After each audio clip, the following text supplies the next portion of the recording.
buenas tardes. Espero que hayan descansado después de las 2 horas de clase que tuvimos sobre los primeros elementos de la prueba, desde la escena de crimen hasta el análisis de esos conceptos muy mexicanos que son el dato de prueba, el medio de prueba y prueba. Creo que decíamos que el dato de prueba es un concepto mexicano, es un concepto que se introdujo en el Código Modelo de la CONATRIP, es un concepto que se introdujo en el Código de Modelo del 2008 y lo que se trataba de dar eran respuestas sobre los distintos conceptos de prueba. ¿Por qué? Porque no se había mantenido a lo largo de los años en la legislación un concepto unívoco y entonces se usaba el concepto de elemento, el concepto de medio, el concepto de dato, el concepto de dato de prueba y los magistrados que formaban la comisión de redacción del Código Modelo consideraron que era importante producir un artículo que diera una respuesta sobre el dato distinto al medio, distinto a la prueba y se logró. En el artículo 270 del Código Modelo, que luego es el artículo 261 del Código Nacional. Vimos ayer también, algunos elementos importantísimos relacionados con ese dato de prueba que va como evolucionando a lo largo de la investigación y cómo de un simple accidente de tránsito, no, de accidente o de un robo, llegamos a la conclusión de que aquella mujer había sido golpeada voluntariamente para quitarle el coche y para golpearla, que la golpearon, le quitaron el coche y empezamos con la policía a perseguir a los dos posibles autores. Sin embargo, al cerrar la clase dijimos una cosa importante. ¿Tenemos algún dato de prueba que podamos, que nos permitan comprobar que esos dos detenidos que tenemos, el chico chino y este otro güerito, fueron los autores del primer hecho ilícito? Es decir, ellos manejaban el coche con el que golpearon a la mujer y robaron el Mercedes-Benz. Nosotros podemos tener por probado que ellos iban manejando el Mercedes-Benz y posiblemente podríamos probar, porque el Mercedes-Benz está chocado por detrás, podríamos probar que ellos sabían que era un vehículo robado y por tanto entonces les podemos acusar de ese segundo hecho para poder legitimar la detención en fragancia que se hace del chinito. Pero cuestionábamos un poco cómo hemos llegado al cateo del taller a través de haber torturado al detenido, con lo cual se llega. Y sin embargo no se logra detener al muchacho, sino cuando se entrevista a una persona que ahora les puedo decir que va a ser imputada, que fue la persona que tomó las fotografías. Esta persona que tomó las fotografías estaba implicada en dos cosas. Toma la fotografía y le da las fotografías al güerito para que el güerito produzca el accidente de tránsito del vehículo, con lo cual entonces lo que ella nos pueda haber dicho posiblemente lo podríamos anular en el juicio una vez que conozcamos la realidad de las circunstancias de los hechos atribuidos a ella y porque ella fue interrogada lógicamente sin un abogado defensor. Pero por otro lado a ella se le extorsionó y se le extorsionó al imputarle los homicidios si no entregaba al muchacho, y eso fue lo que hizo que ella entregara la dirección y se cateara la casa. ¿Qué hemos hecho? ¿Qué es lo que nos ha hecho el sistema en ese momento? ¿Qué ha sido importante a través de la investigación?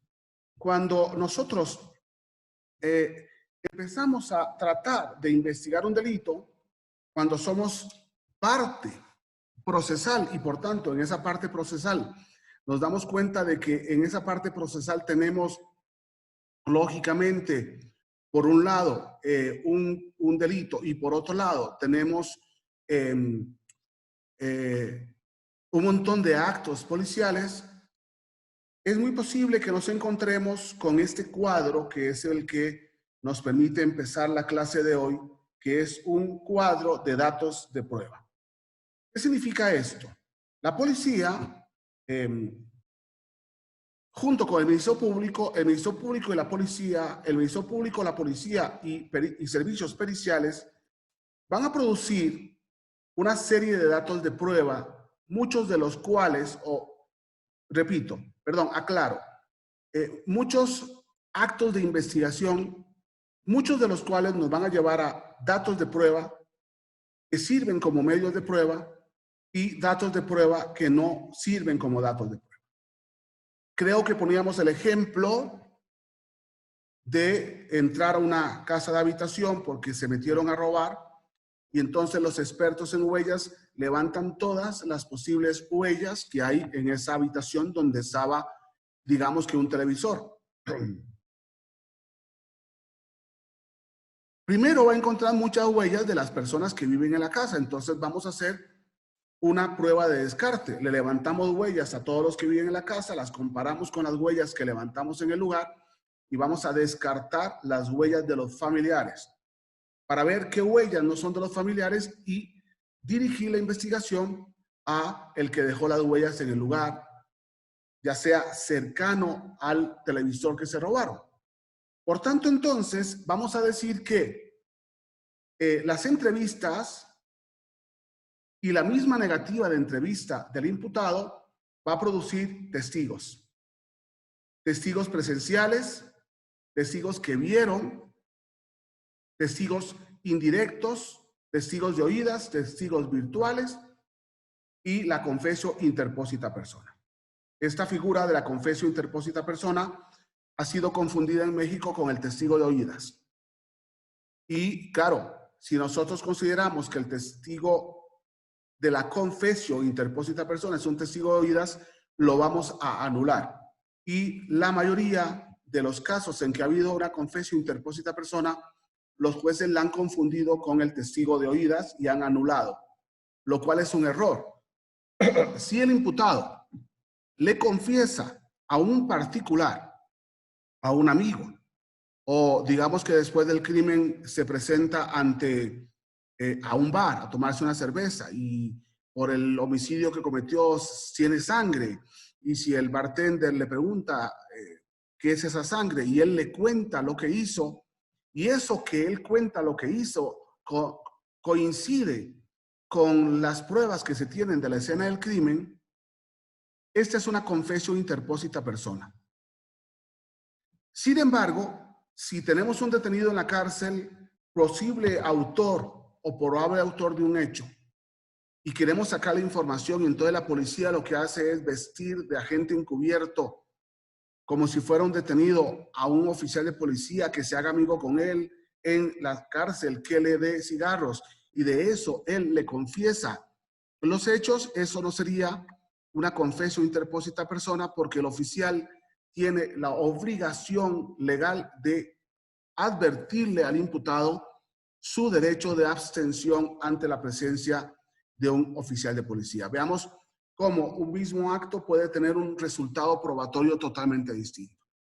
Por el contrario, el testigo de oídas es el testigo que escucha de otro.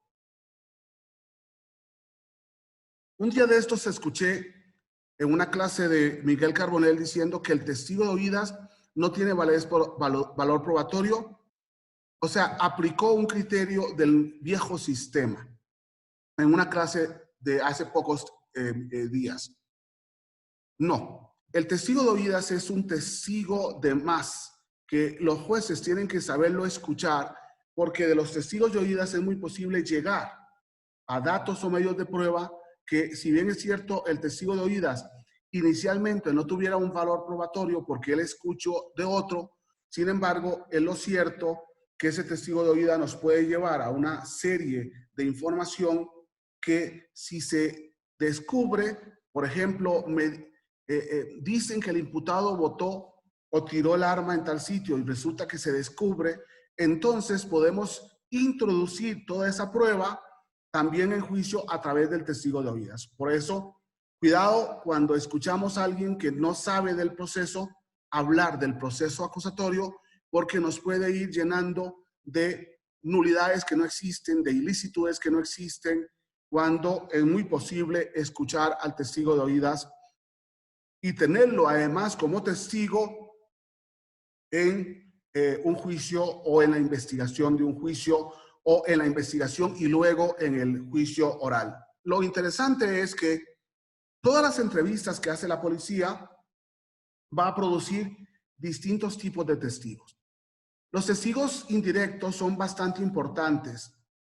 En concreto, hay oficiales de policía que en la ausencia de testigos, porque pasa una cosa muy real y es que uno no se espera ahí 1 o 2 horas para que venga la policía para otorgarle la declaración. Entonces los testigos presenciales o indirectos muchas veces se van. Y cuando llega la investigación, cuando llega el Ministerio Público o cuando llegan los criminalistas, la mayoría de los testigos presenciales se han ido del lugar de los hechos o de los testigos indirectos.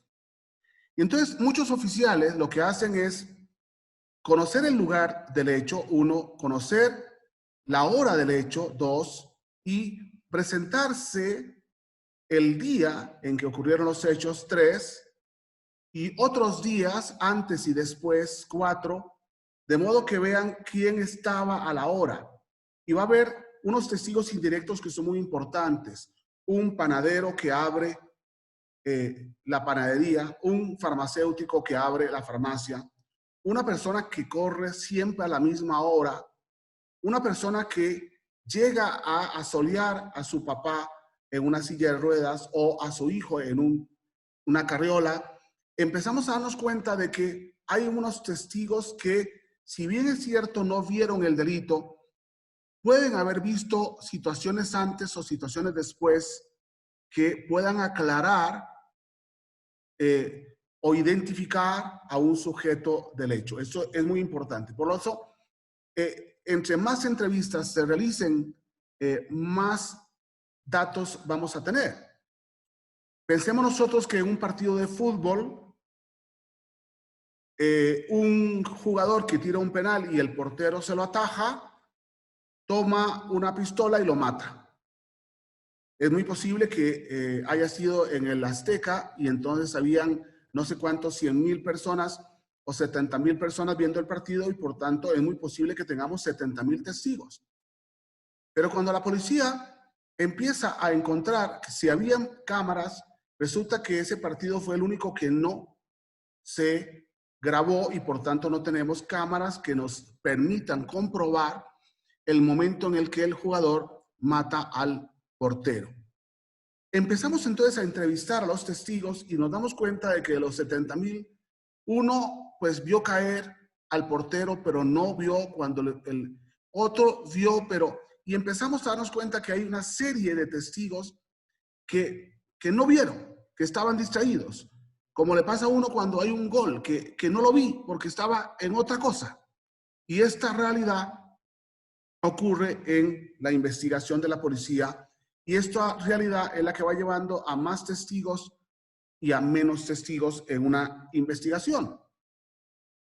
Luego realizamos inspecciones. La inspección es una cosa muy importante porque me parece, dentro de las cuestiones fundamentales de la inspección, me parece que la inspección nos da personas y relaciones. Inspeccionamos el cuerpo. Claro, ¿qué vamos a encontrar en el cuerpo de la víctima, por ejemplo? Lápiz labial, saliva, sangre, un cabello, un vello, un hilo, muestras biológicas. Y entonces esas muestras biológicas nos van a llevar a la persona que estuvo cerca de ese cuerpo. Y entonces esas inspecciones que realizamos en las personas, esas inspecciones corporales, esas mismas negativas de muestras por parte del sospechoso, esta inspección que se realiza en la autopsia con respecto al cadáver, nos va a permitir enfrentarnos a lugares. El lugar donde estuvo la víctima, o el lugar donde cayó la víctima, el lugar donde encontramos a la víctima, lugar como cuerpo, o el lugar donde la víctima fue caminando hacia domicilio, por ejemplo, y en el camino fue dejando alguna muestra que permite relacionar.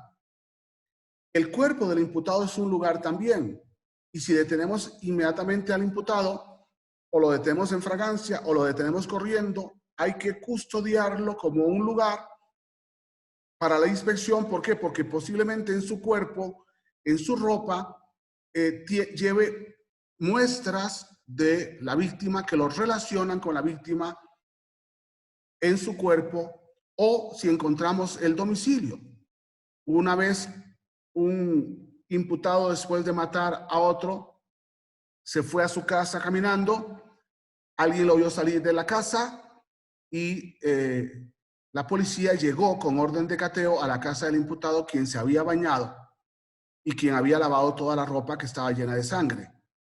Y el oficial, con papel, con algodón, empezó a limpiar todo la ducha. Tomó todos los algodones de la ducha en un plástico y se los llevó al laboratorio y empezó a sacar y encontró la sangre de la víctima aún todavía en esos algodones que salieron de la ducha, y por tanto pudo relacionar en el lugar donde se bañó el imputado al imputado y a la víctima del homicidio. Por eso tenemos el lugar del hecho, el lugar de la planeación del hecho.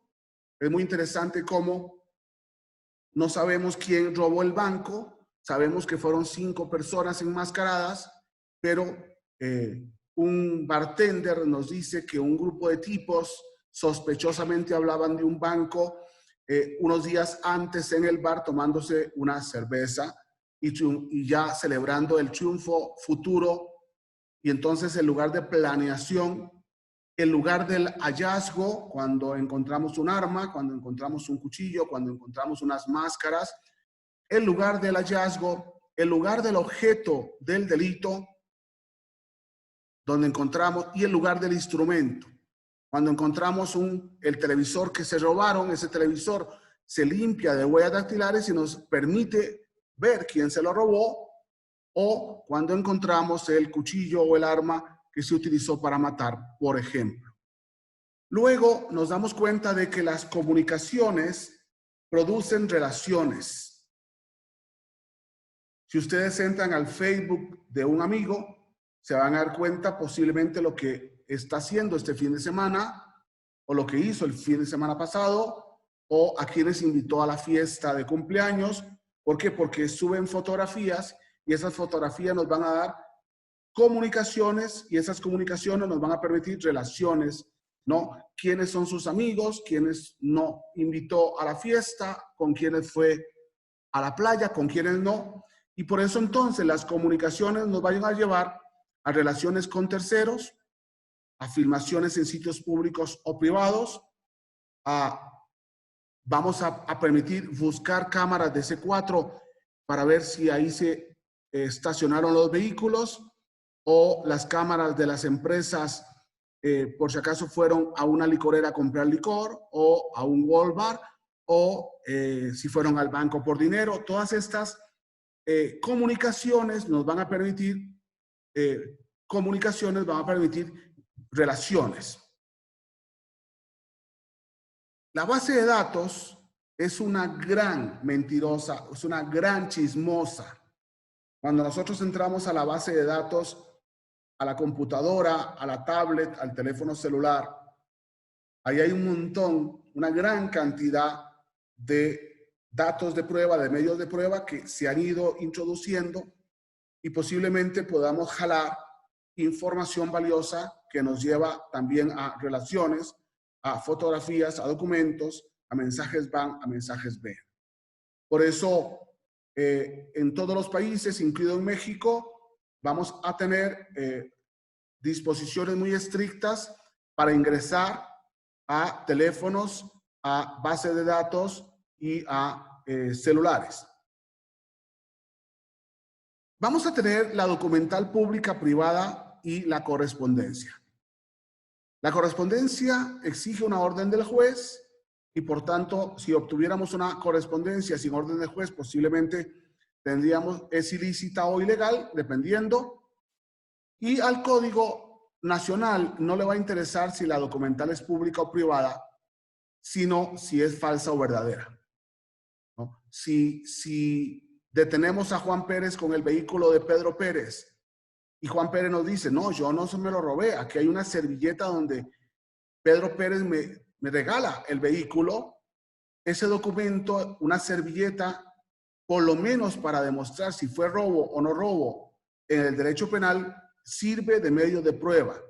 No me interesa si la documental es privada, es pública, sino si es verdadera, y con eso entonces el juez va a tener como no probado el delito de robo del vehículo. ¿Por qué? Porque se demostró con la servilleta que Pedro le regaló a Juan el vehículo. Vamos a tener una serie de reconocimientos muy importantes que además tienen una serie de procedimientos, a veces sencillos, a veces complejos. Reconocimiento en fila de personas, reconocimiento de objetos. Es muy interesante cómo principalmente los chicos se fijan en tatuajes. No vieron quizás la cara, no vieron quizás la ropa o quizás vieron colores, pero se quedó fija la memoria en un tatuaje. Y entonces podemos hacer un reconocimiento de tatuajes. Reconocimiento de voz, reconocimiento fotográfica, reconocimiento de sonidos. Y finalmente tenemos las periciales. Es decir, cuando el fiscal y la policía ministerial se dan por vencidos desde el punto de vista probatorio para poder acudir a respuestas más técnicas de los técnicos en investigación, huellas dactilares, balística, estrías de los casquillos de las balas, o peritos científicos como el médico forense, como el químico forense, como el genetista, el experto en genética, los criminólogos, los criminalistas, etcétera, que nos van a permitir las distintas técnicas periciales o las técnicas científicas en las pericias técnicas, las distintas técnicas científicas o metodología científica para las pericias científicas, todas las pericias de campo, principalmente en las inspecciones de un incendio, por ejemplo, y dos periciales muy complejas que para mí hay que anularlas si el fiscal la ordena y la ejecuta, que sería la irreproducible del 274, cuando se gasta la pericial, cuando se gasta el indicio. Si ustedes leen el 274 despacio, se van a dar cuenta que el 274 dice que el fiscal llamará al defensor.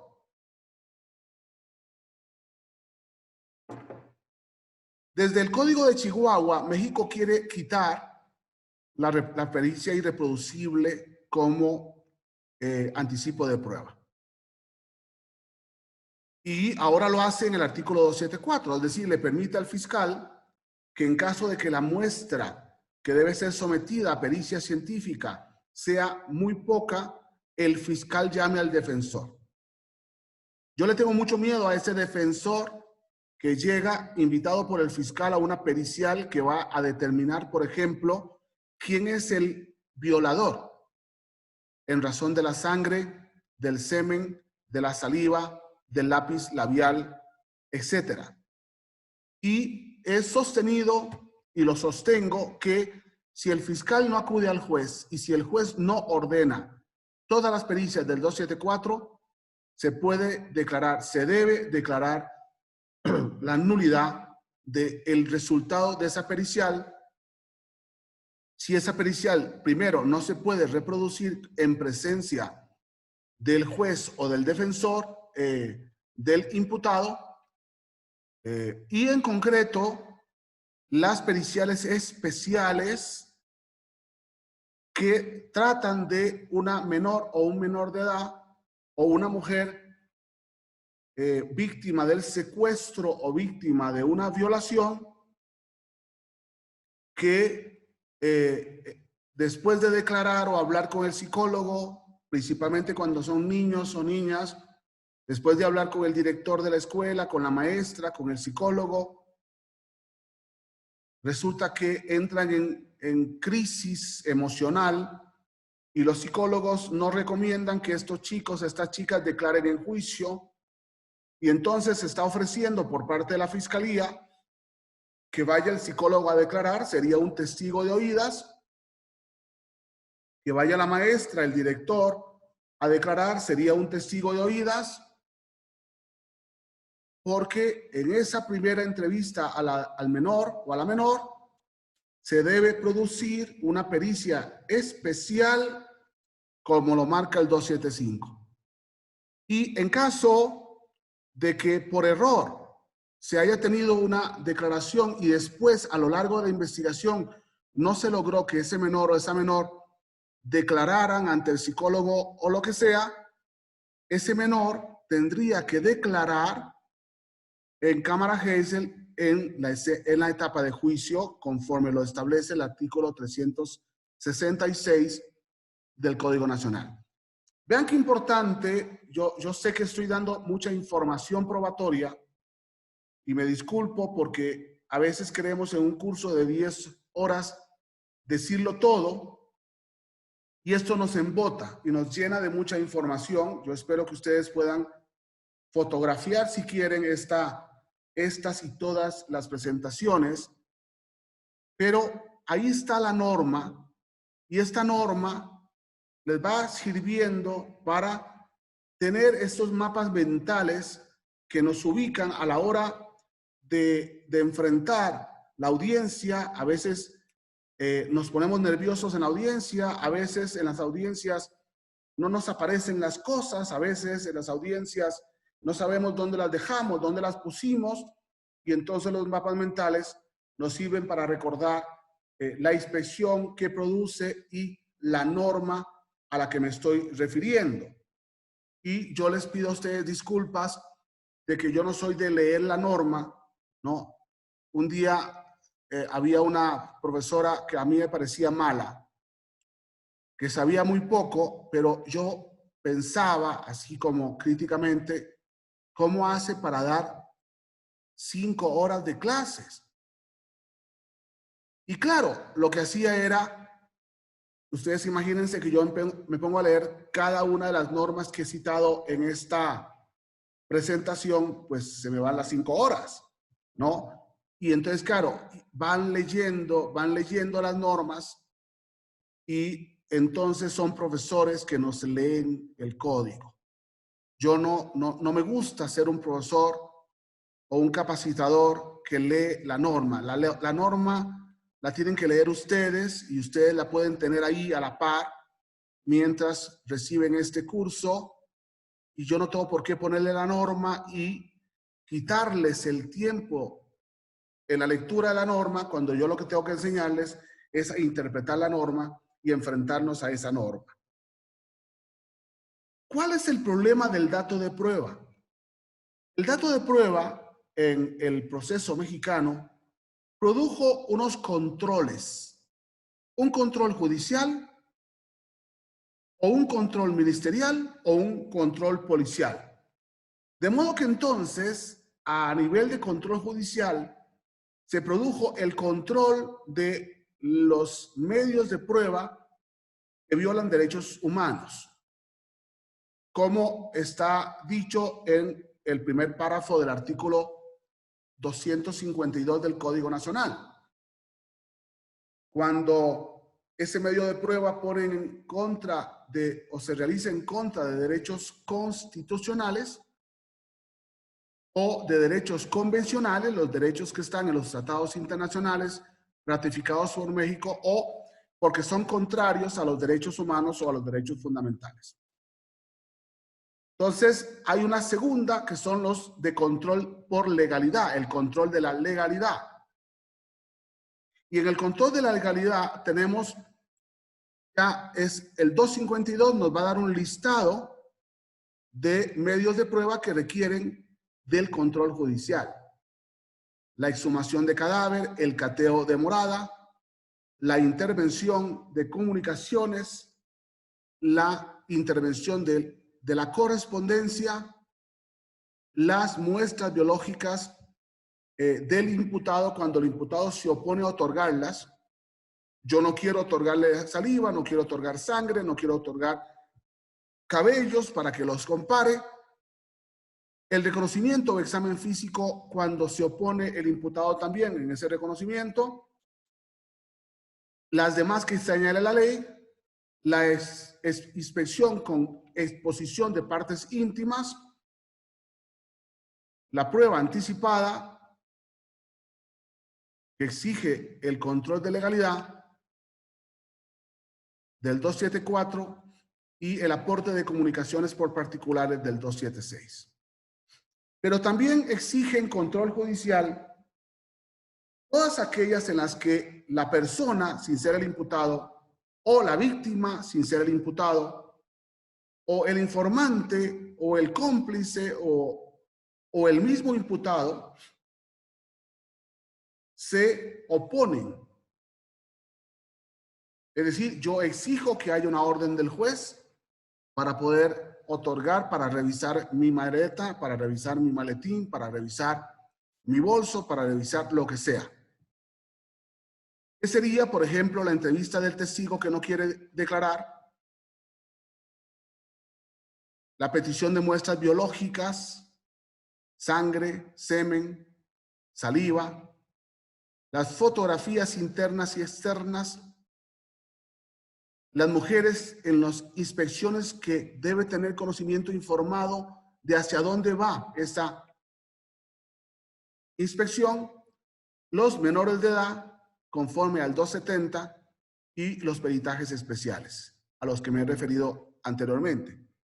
Y lógicamente me parece que no hay control judicial en aquellos actos policiales como recibir denuncias, la inspección de lugares, de cosas, de objetos, la inspección con conocimiento de parte, las entrevistas de testigos que no quieren declarar, la identificación por fotografía, la escena del lugar del objeto del imputado, la entrevista de personas en la escena del crimen. O sea, son un montón de, una serie de medios o de datos de prueba que la policía puede actuar por sí sola sin necesidad de que tenga que estarle solicitando permiso al fiscal y menos al juez. Sin embargo, considero que hay unos medios de prueba en que la policía debe realizarlas o el fiscal debe ordenar que se realicen. Por ejemplo, la entrevista de testigos. Vean que lo he repetido en los 3 lugares, pero es muy importante porque depende del testigo. Aquí voy a poner un ejemplo. Por lo general, cuando un chico va con un grupo de amigos, 2 atrás y su novia adelante a exceso de velocidad de borracho, y se estrella y muere su novia o mueren los de atrás,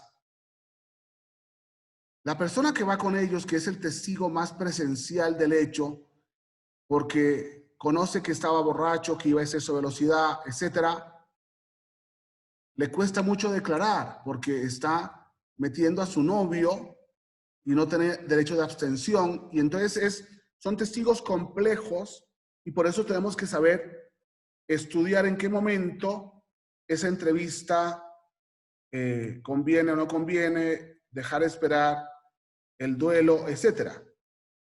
Lógicamente, las inspecciones en las que con la inspección se ordena una pericia, como lo establece el artículo 267, los peritajes, todos los peritajes deben ser ordenados por el fiscal, no por la policía. Los reconocimientos de personas de objetos, de voces, aunque mi criterio va a ser que el reconocimiento de personas debe solicitarse al juez, y el cateo en sitios públicos no privados. Es muy interesante a la hora en que vemos estos, en el momento en que vemos estos medios de prueba, esas dos listas de pruebas, porque todavía tenemos que hacernos una pregunta, ¿no? Yo no ignoro que estoy tratando de trabajar la prueba para ir a analizar su posible ilicitud o ilegalidad. No olvidemos una frase que dijimos al principio de la clase: los medios de prueba, los datos de prueba no son nulos, sino hasta que el juez los anule. Esto es muy importante. Y entonces, en esta realidad de que el juez los anule o no los anule, nosotros tenemos que enfrentarnos a estos datos de prueba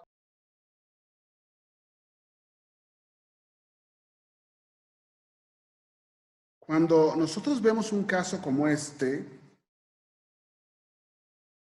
Nos enfrentamos a la belleza de la investigación por delito. Nos encontramos que el coche se va, el coche donde sale el disparo, por tanto, el coche se lleva la pistola. ¿Y quiénes van en el coche? Y es muy posible que a los 100 metros se bajen del coche y lo dejen tirado y por tanto no podamos investigar, pero se han llevado secuestrado al muchacho de camisa verde. Y entonces, el mejor o peor trabajo en la escena de crimen nos va a dar el peor o el mejor resultado de esta investigación en concreto. Es muy interesante esto. Veamos cómo trabajamos la escena de crimen con la criminalística de CSI, ¿no? Para poder entonces analizar las dos columnas probatorias que hemos estudiado aplicando, digamos, aplicando el Código Nacional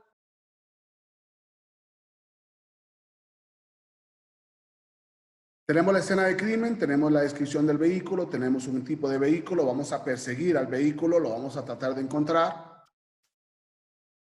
Pero he preguntado muchas veces a los fiscales de homicidios si están en las autopsias y me dicen que no.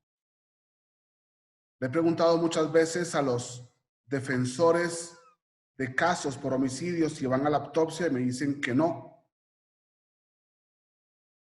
Pero también le he preguntado a los fiscales si citan al defensor a las autopsias. Algunos me dicen que sí, pero que no llegan.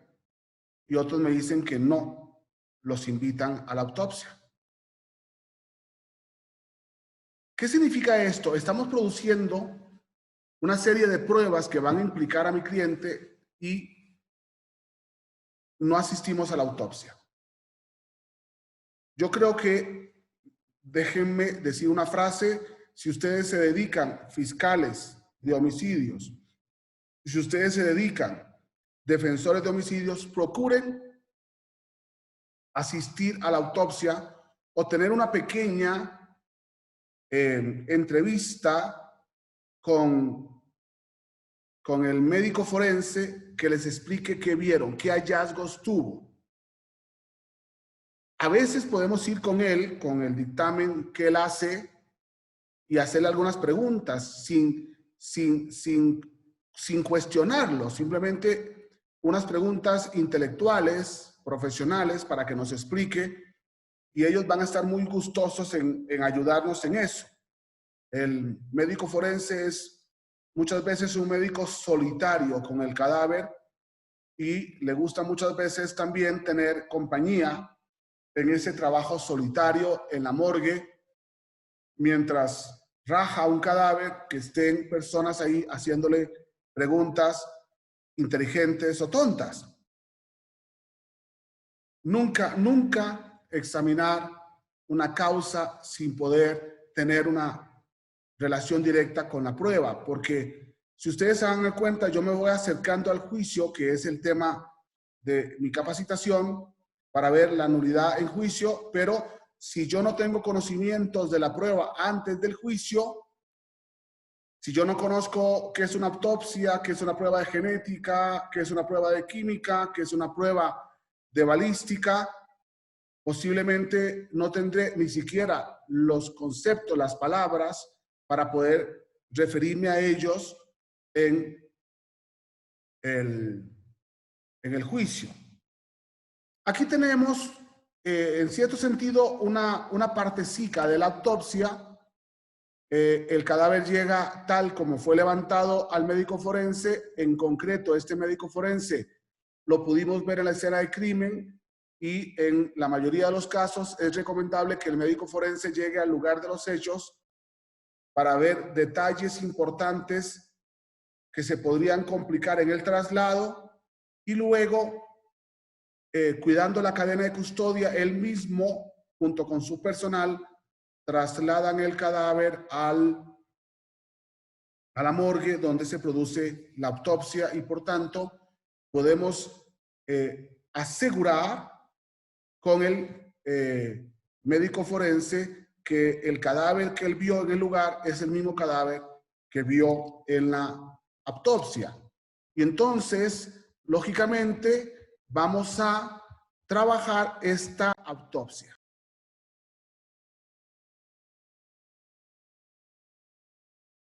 ¿Cuál es el problema de esta detención? Ella disparó, está el arma, no está el arma, y al ser una menor de edad,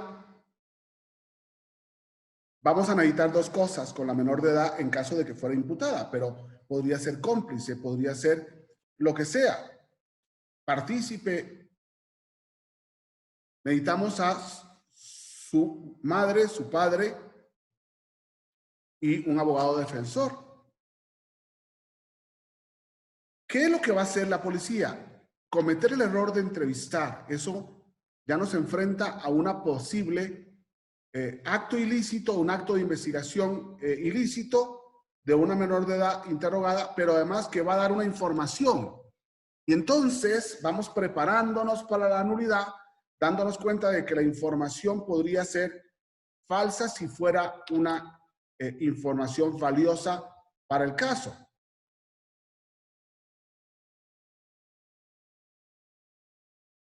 La información que está dando no es ninguna información valiosa, no está siendo imputada por el momento y podríamos dejarla pasar, pero cuidado, estamos ante un menor de edad que tiene un procedimiento distinto, y que tiene derecho a que estén sus padres o sus tutores o curadores cuando es interrogada. Y de hecho aquí nos va a pasar que vamos a encontrar el arma del oficial de policía. ¿Se recuerdan ustedes que alguien se robó el arma? Y entonces, si llegamos a quién se robó el arma, supuestamente llegamos al mismo autor del hecho. Y entonces, la ofendida, la imputada o la detenida, que además es detenida en un coche robado, no sabemos si sabe que el coche es robado. Vean todos los elementos que me ofrece esta niña detenida. Esta niña detenida me lleva al chico del arma con un reconocimiento.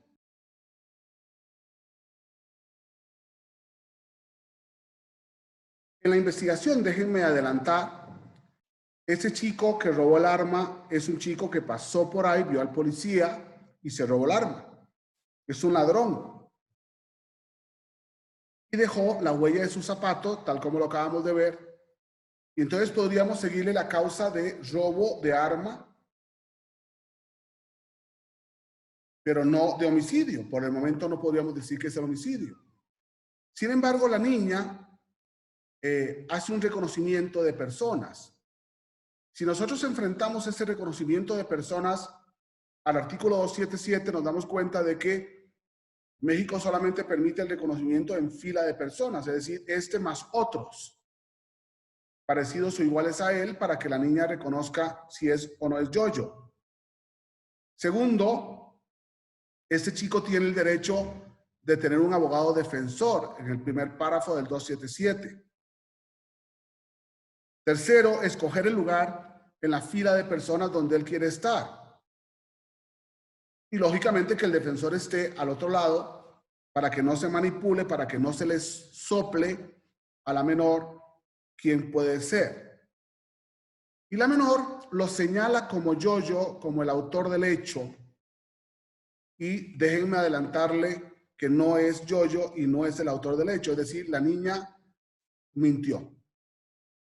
Pero por el momento, mientras ese reconocimiento no se ponga en entredicho, ese chico estará preso por el robo del arma y por la muerte del imputado, que es ahí donde vienen esos momentos de detención de un imputado a la orden de la policía o de un imputado a la orden del Ministerio Público, que exige del Ministerio Público algo que durante muchos años no se hacía, ahora se está haciendo, me parece que mal, que es que para poder estar retenido, como lo dice el artículo 16, párrafo 10º, debe haber un acuerdo escrito de retención que el fiscal le notifica al sospechoso, imputado, detenido, retenido y a su abogado defensor.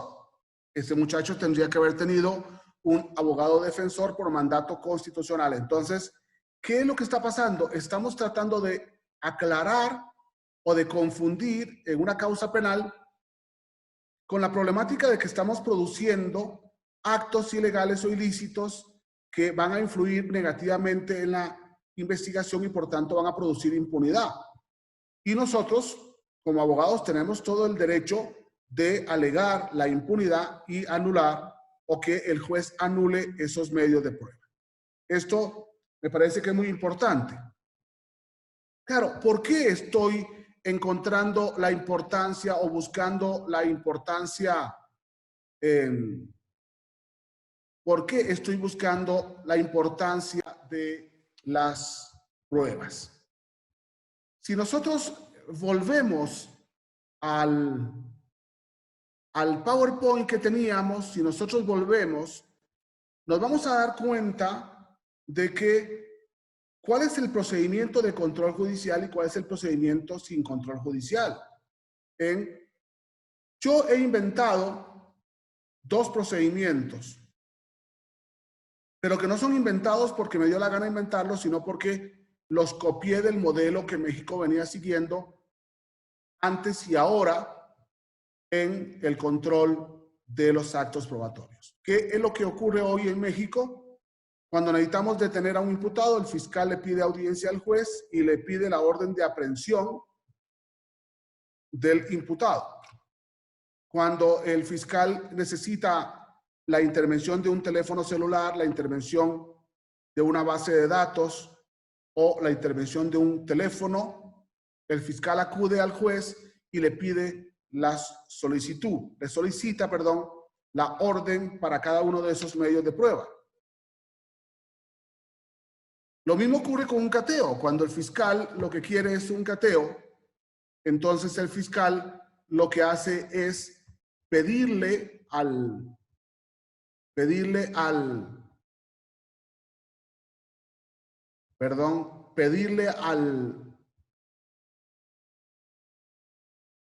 juez el cateo, el juez ordena el cateo y delega en el fiscal con la policía. Y debe constar en la orden de cateo cuál es el fiscal que va a realizar y cuáles son los policías que le van a acompañar. Y entonces esto me permite a mí, en lo particular, me permite determinar un procedimiento respecto a este desahogo de prueba que vimos en el grupo anterior. Y entonces vamos a encontrar que se requiere control del juez, pero que el juez ordena para que ejecute el Ministerio Público la exhumación, el cateo Yo en materia de adolescentes he considerado que el cateo de una casa donde el adolescente vive con sus padres debe ordenarlo el juez de adolescentes y asistir él. ¿Por qué? Porque a veces los jueces,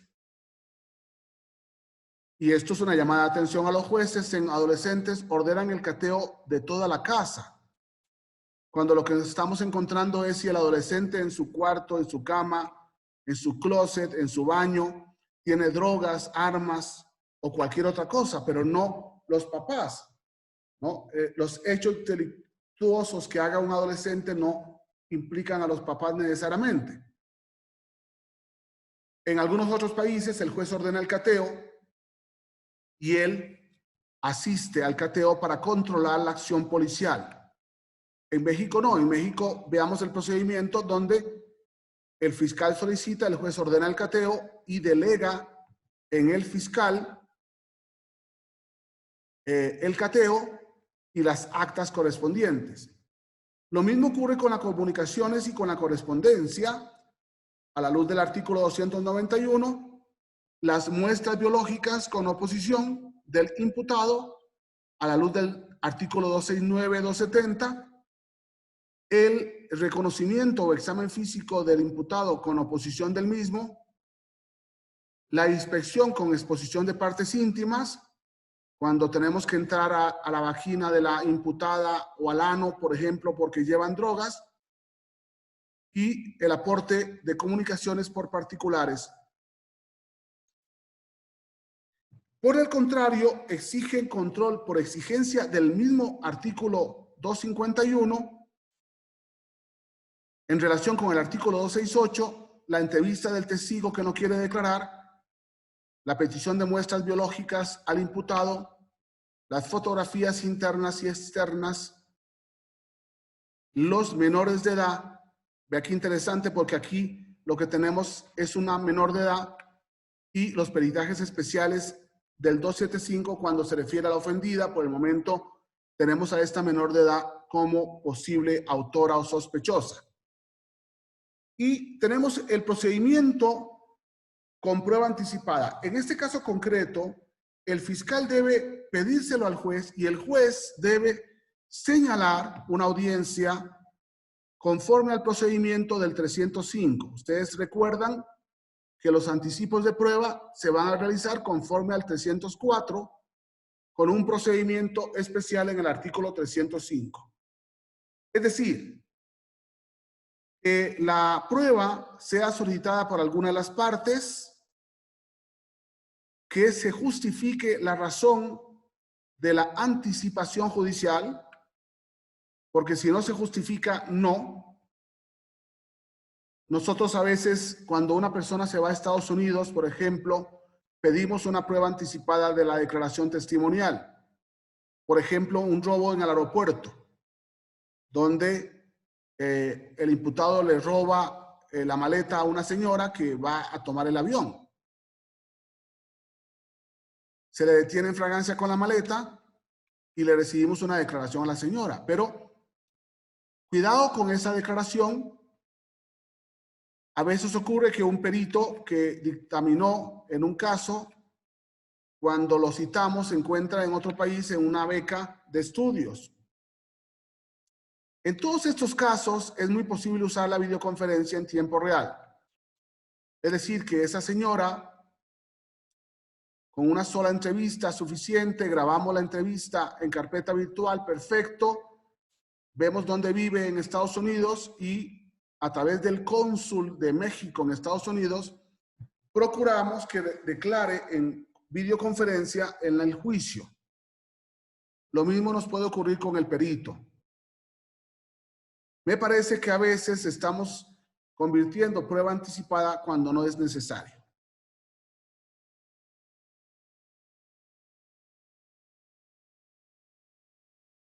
Se procura, conforme al artículo 304, fracción tercera, evitar la pérdida o alteración del medio probatorio.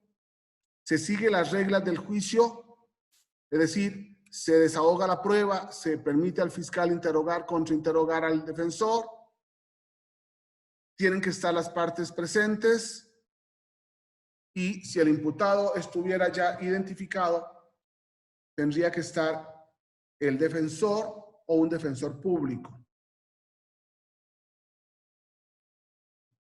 Y aquellas que pueden violar un derecho constitucional o un derecho convencional o un derecho humano, también deben ser ordenadas y desahogadas por el juez. Entonces aquí tenemos un panorama. ¿Por qué es importante conocer el panorama de la prueba? Por una cosa muy sencilla, porque si no conocemos el procedimiento, al llegar a juicio no vamos a saber o no vamos a poder explicarle al juez por qué hay una razón de nulidad, perdón, una razón de ilegalidad o de ilicitud de ese medio de prueba. Por eso es muy importante que nosotros aprendamos a dominar un elemento de más que se introduce con el proceso de juicio, que es la prueba y la carpeta digital. Nos podemos hacer una serie de preguntas respecto al caso que estamos viendo. Es un caso en el que tenemos dos detenidos, una mujer menor de edad involucrada que estuvo en el lugar donde se disparó. Posiblemente es una testigo presencial, pero nos vamos a dar cuenta más adelante que mintió respecto al muchacho que se robó el arma y por tanto entonces ya no va a ser una testigo presencial, sino que es una coimputada, está siendo cómplice de Yoyo. Pero hemos tenido un montón de actos en los cuales es posible que tú y yo ya hayamos concluido que se están violando derechos de la adolescente y también, desgraciadamente, del ladrón de la pistola, porque no está su defensor, etcétera, en los dos casos. Tenemos que dominar la carpeta digital porque la carpeta digital puede estar produciendo una serie importante de medios de prueba. Una serie de importante de medios de prueba que, si ustedes me permiten,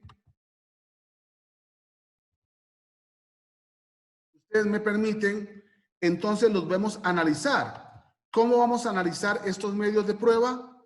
Vamos a analizarlos volviendo de nuevo a la película y nos va a llevar a la detención del verdadero autor del homicidio del oficial de policía.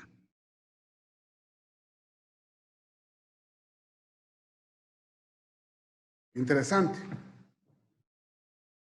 Ustedes tienen que ir viendo el tema de la prueba y el tema de los casos. Por eso yo tenía mucho miedo en clases digitales no poder utilizar el caso que nos ilustra la prueba, los datos de prueba, los medios de prueba y la posibilidad que ocurra de que los mismos imputados vayan produciendo error sobre el tema de la prueba. Eso es muy importante. Ahora tenemos a un Yoyo que está identificado fotográficamente porque el dueño del apartamento le tomó una fotografía. Tenemos un cateo sin orden, donde encontramos una serie de medios de prueba, de datos de prueba que implican a esta niña en otros robos conjuntamente con Yoyo. Tenemos, por tanto, que averiguar cuáles son los montos de los robos y cuántas personas pueden haber salido heridas o malheridas, si fueron robos con armas de fuego y si están en todas ellas implicadas esta adolescente. Pero todo esto lo estamos obteniendo sin un defensor, con dos detenidos, el del arma, y nos falta Yoyo. La belleza de la investigación, porque, claro, lo que pasa muchas veces con el fiscal y con la policía es que se va emocionando y sin darse cuenta van arrastrando con los datos de prueba los errores procesales en esos datos de prueba y se comete lo que estamos viendo en este momento. Y cuando la carpeta entra en frío, a mí me gusta mucho eso, decir, está la investigación, va produciendo pruebas y entonces la carpeta entra en frío. Y al entrar en frío, cuando ya se arma y se le da al defensor y el defensor la revisa despacio, y cuando ya la ve el fiscal y la revisa despacio y el asesor jurídico, vamos dándonos cuenta de que sí, íbamos adelante, pero íbamos arrastrando derechos constitucionales, derechos humanos o derechos procesales, como ustedes han ido poco a poco viendo en lo que llevamos. En algunas fiscalías del mundo, el fiscal de investigación no es el fiscal de juicio.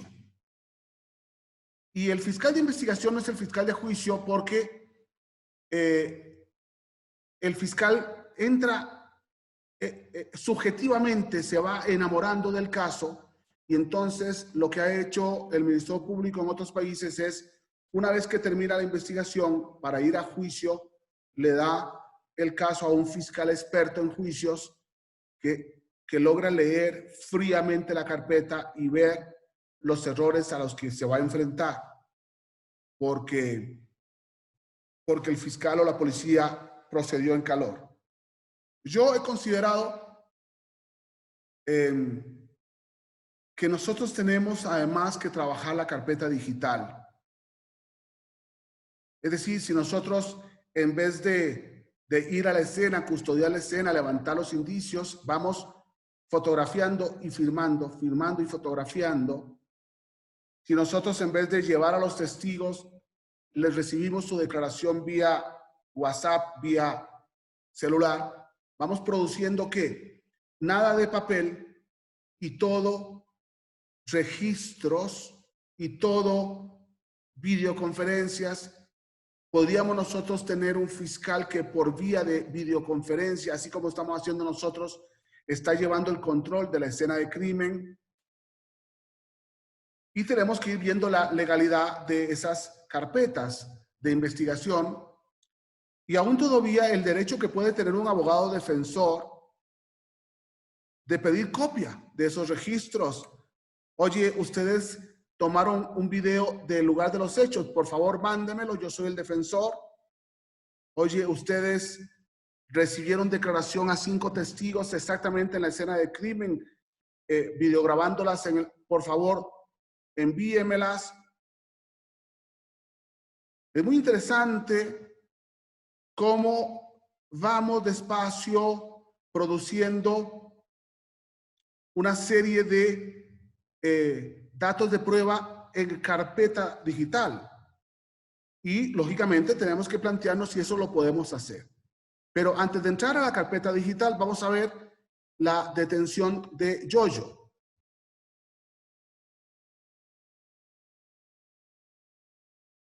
Me parece interesante el caso porque el caso se ha convertido en un caso de adolescentes.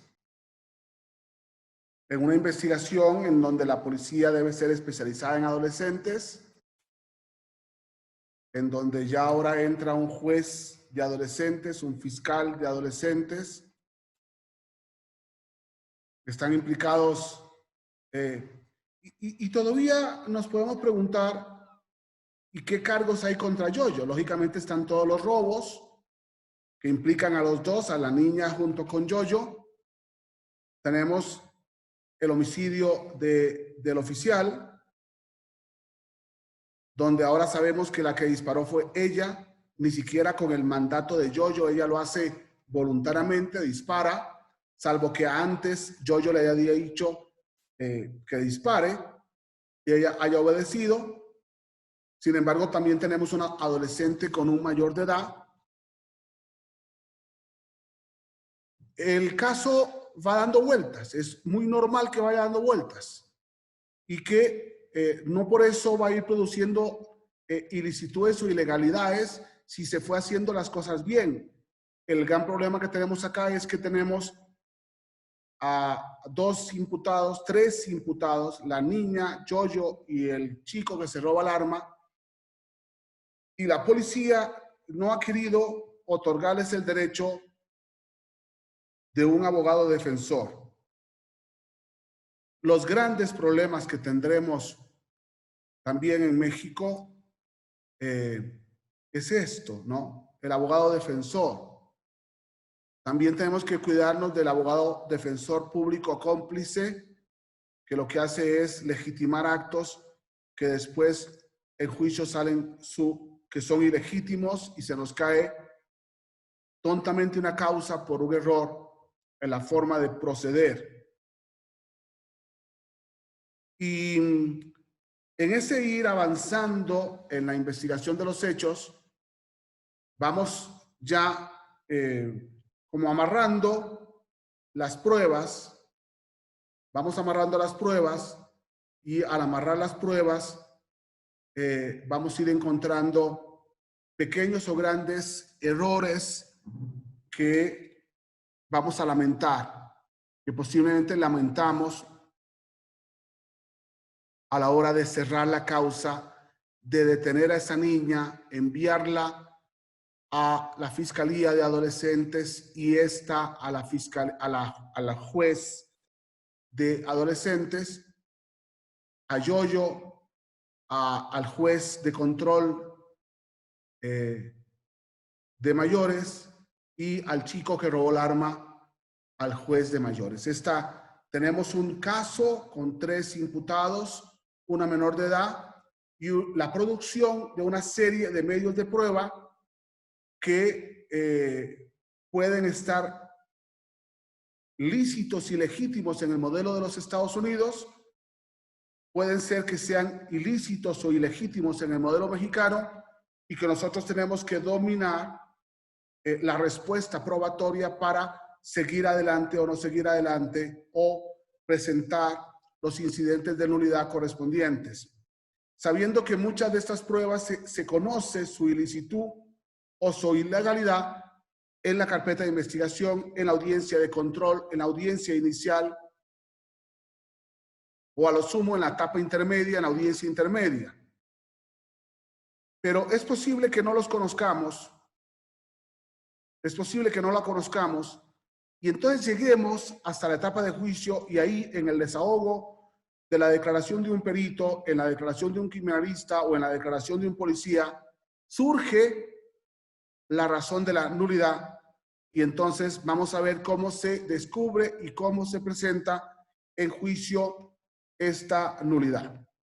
Me parece que tenemos bastante material para reflexionar un poco y que podríamos suspender unos 10, 15 minutos para que ustedes puedan descansar y yo un poco cambie mi presentación